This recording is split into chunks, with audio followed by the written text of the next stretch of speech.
প্রিয় মানুষকে দেওয়া সেই চিঠিটি। জানি না কী দিয়ে শুরু করব, তবে আমার মনে হয় আপনাকে চিঠি পাঠানোটা আমার উচিত হয়নি। আপনাকে কিছু বলার অধিকারটাও আমার নেই। তবে এই চিঠিটা পাঠানোর মূল উদ্দেশ্য হলো, একসময় আপনার আর আমার কোনো সম্পর্ক ছিল, সেই সম্পর্কটা আজ নেই।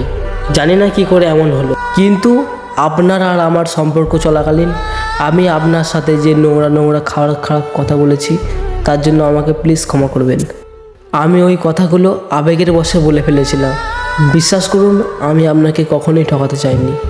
আর যাই হোক, বেশি কিছু বলতে চাইছি না, পারলে আমাকে ক্ষমা করবেন, কারণ আমি চাই না কখনো কারো কাছে খারাপ হয়ে থাকতে। আর একটা কথা, আমি আপনার কাছ থেকে শুনেছিলাম যে আমি কখনোই আপনাকে বিশ্বাস করতাম না।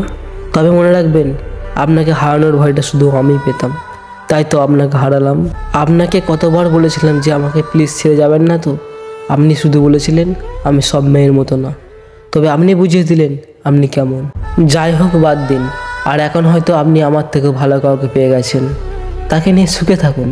তাকে যেন আমার মতো খারাপ সময় ছেড়ে যাবেন না। আর একটা কথা আপনি সব সময় মনে রাখবেন, আপনার কাছ থেকেই আমি ভালোবাসা শিখলাম, যে ভালোবাসা আমাকে দ্বিতীয় কাউকে ভালোবাসতে দেয়নি। আর বেশি কিছু বলবো না, সবশেষে শব্দ সামনে ছিল, তাই তো আমার সাথে এমনই হলো। আপনি ভালো থাকবেন, সুস্থ থাকবেন, নিজের খেয়াল রাখবেন, নিজের লক্ষ্যটা পূরণ করবেন। আর একটা কথা সবসময় মনে রাখবেন, আপনি আমাকে চেনেন না আর আমি আপনাকে চিনি না। জীবনে চলার পথে ভুল করে আমাদের দেখা হয়েছিল।